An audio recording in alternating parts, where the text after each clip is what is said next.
जिस तरह से पीओके रीजन को पाकिस्तान ने इलीगली ऑक्यूपाई कर रखा है, ठीक उसी तरह से चाइना ने 38,000 स्क्वायर किलोमीटर के इस एरिया को, जिसे अक्साई चीन कहा जाता है, उसे इलीगली कैप्चर कर रखा है। और ये दोनों ही चीजें इंडिया की सिक्योरिटी और सोवरेनिटी को थ्रेट करती है। इनफैक्ट कई बार इंडियन गवर्नमेंट के ऑफिशियल्स ने एक स्ट्रॉन्ग स्टेटमेंट देते हुए पीओके की ही तरह अक्साई चीन को वापस लेने की बात कही है। मैं ये बात रिकॉर्ड पर रखना चाहता हूँ कि जब मैं सदन में जब जम्मू एंड कश्मीर राज्य बोला हूँ, तब पाक ऑक्यूपाई कश्मीर और अक्साई चीन दोनों इसका हिस्सा है। मैं समझता हूँ अब टाइम आ गया है हमें अपने इंडियन टेरिटोरी जो चाइना ऑक्युपाइड है, जिसको अक्साई चीन के नाम से जाने जाते हैं, अभी वापस लेने का टाइम आ गया है। सो आज इस वीडियो में मैं बात करने वाला हूँ डेट इंडिया आखिर अक्साई चीन को वापस कैसे ले सकता है and what will really happen if India takes back Aksai Chin from China. इसके इंप्लीकेशंस क्या होंगे। So without wasting any time further, let's find out. Historian Ramachandra Guha ने अपने बुक इंडिया आफ्टर गांधी में ये क्लेम किया है डेट 1920 से पहले कोई भी चाइनीज मैप्स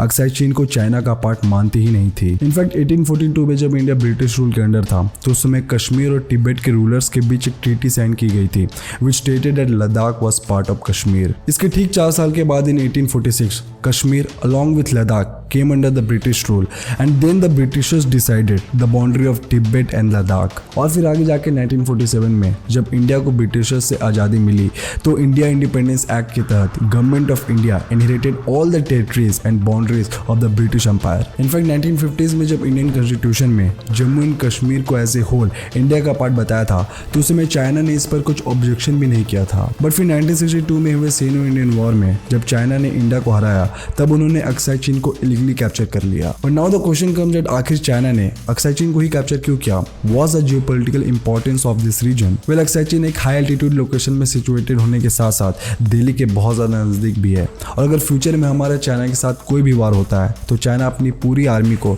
तुरंत इंडिया के कैपिटल में ला सकती है which makes China an immediate threat to India sovereignty. इसके साथ साथ अक्साई चीन चाइना के लिए एक अनमैन्ड सैटेलाइट की तरह इंडियन एक्टिविटीज और सेंट्रल एशिया पर नजर रखने का भी काम करती है। अनदर फैक्टर जो हम नेग्लेक्ट नहीं कर सकते इस पाकिस्तान।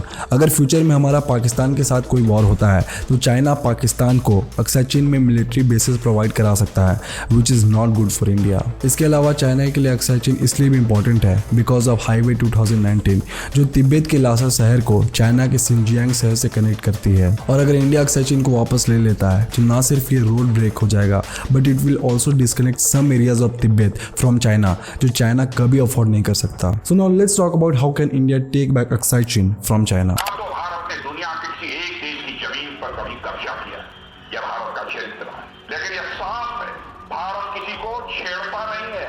भारत को यदि कोई छेड़ेगा तो भारत उसे छोड़ेगा नहीं। बहनों भाइयों, यही मैं आपको संदेश देकर जाना चाहता हूं। अक्साई चीन को इंडिया में वापस लाने में रशिया एक बहुत इंपॉर्टेंट रोल प्ले कर सकता है। आज के सिनारियो में रशिया यूक्रेन वॉर के बाद चाइना भले ही रशिया को सपोर्ट कर रहा है बट अगर आप हिस्टोरिकल पर्सपेक्टिव से देखोगे तो रशिया और चाइना हमेशा एक दूसरे के एनिमीज ही रहे हैं। इनफैक्ट चाइना और रशिया के बीच अभी के समय में बहुत जगह पर टेरिटोरियल डिस्प्यूट चल रहे हैं। 2020 में चाइना ने एक रशियन सिटी जिसका नाम व्लादिवोस्तोक है उसे अपना क्लेम किया था। From this is pretty clear that Russia और चाइना की ये फ्रेंडशिप टेम्पररी है और रशिया हिस्टोरिकल एक्सपीरियंसेस से अच्छी तरीके से जानता है कि चाइना अपने इंटरेस्ट को फुलफिल करने के लिए कुछ भी कर सकता है। और क्योंकि रशिया और इंडिया के इंटरेस्ट लॉन्ग टर्म में अलाइन करते हैं टू काउंटर चाइना और इंडिया के लिए रशिया एक मेजर डिफेंस पार्टनर भी है तो there are high chances that Russia will stand with India. We all know that China Taiwan को अपना पार्ट मानता है और फ्यूचर में जब चाइना ताइवान को इन्वेड करने की कोशिश करेगा और वो वहां इन्वेस्टेड होगा then that will be the right time for India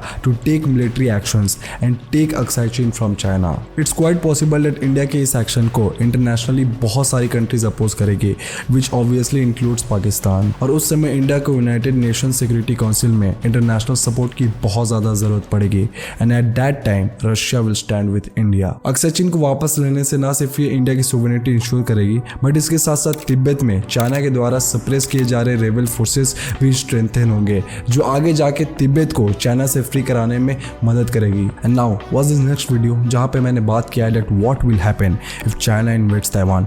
trust me, आप इस वीडियो से बहुत कुछ नया सीखोगे। So do give it a watch. And now until next time, be the change.